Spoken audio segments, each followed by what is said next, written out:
L'histoire que je vais vous raconter maintenant défie l'imagination. Et elle constitue sans aucun doute un florilège de la bêtise et de la cruauté humaine.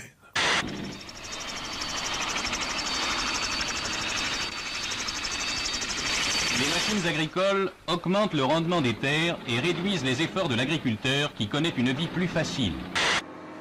Et pourtant, d'après l'ONG Génération Future, vivre auprès des cultures expose en permanence les habitants à des résidus de pesticides.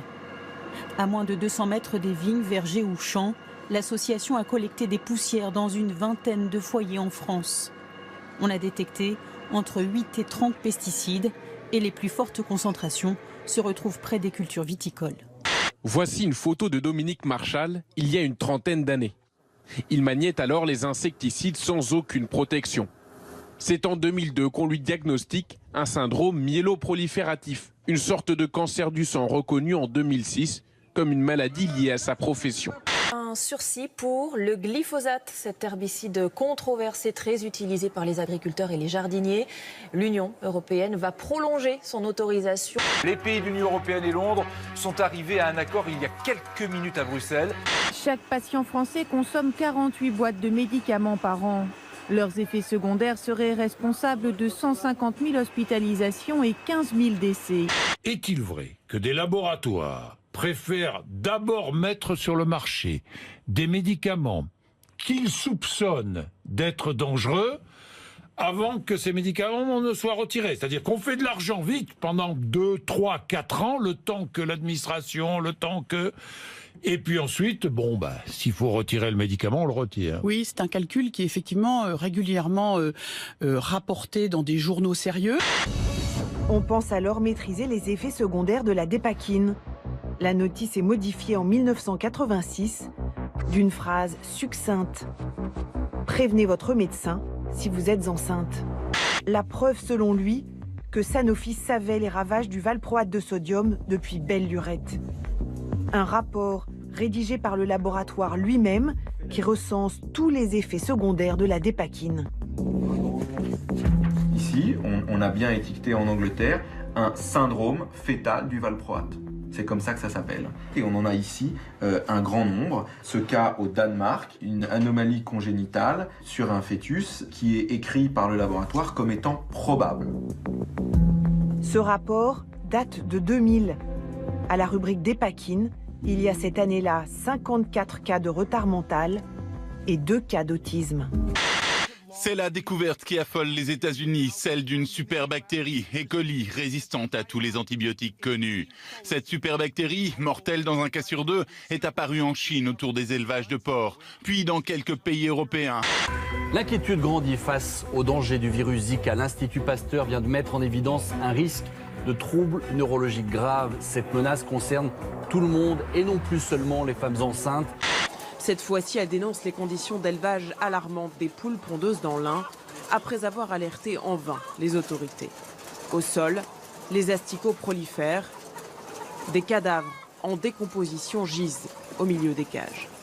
Et les poux grouillent sur les poules et sur les œufs. Des œufs qui se retrouveront quelques jours plus tard dans nos assiettes. Y aura-t-il du gage de schiste en France prochainement? La réponse est oui, mais il sera américain, interdit pour nous, autorisé à l'importation. Étrange paradoxe.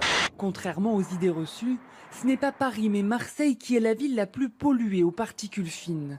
En cause, 2 autoroutes qui débouchent directement sur le centre-ville.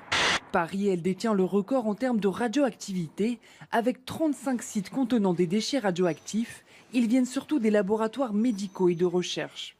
10 ans, la ministre de l'écologie, Ségolène Royal, est d'accord pour faire fonctionner les centrales nucléaires 10 ans de plus. Leur durée de vie passerait donc de 40 à 50 ans. C'est maintenant aux gendarmes du nucléaire de donner sa réponse définitive. 26 avril 1986. Au cours d'un test, le 4e réacteur de la centrale de Tchernobyl explose. L'incendie libère un panache 1000 fois plus radioactif que la bombe d'Hiroshima. Durant des mois, ce qu'on appelle les liquidateurs construisent une carapace de béton sur le réacteur. La plupart de ces ouvriers le feront au péril de leur vie. La pire catastrophe nucléaire de l'histoire qui continue d'inquiéter parce que le bâtiment central risque maintenant de se rompre et c'est pourquoi le réacteur principal sera bientôt recouvert d'un dôme géant. L'EPR de Flamanville a longtemps été présenté comme le fleuron de l'industrie nucléaire française, un futur réacteur 3e génération capable d'allier puissance et haute sécurité. Mais depuis le début de sa construction en 2007, ce colosse d'Areva enchaîne les anomalies, notamment dans la cuve. Ce matin, le journal Les Échos dévoile comment des documents sur la fabrication des pièces auraient été falsifiés. En clair, elles n'étaient pas de si bonne qualité que la norme indiquait. Les soupçons portent sur l'usine du Creusot où est fabriquée la cuve. Des audits démontrent des incohérences dans plus de 400 dossiers. Autrement dit, le site de Flamanville ne serait pas le seul à détenir des pièces défaillantes. Elle fait la une de plusieurs médias outre-Rhin.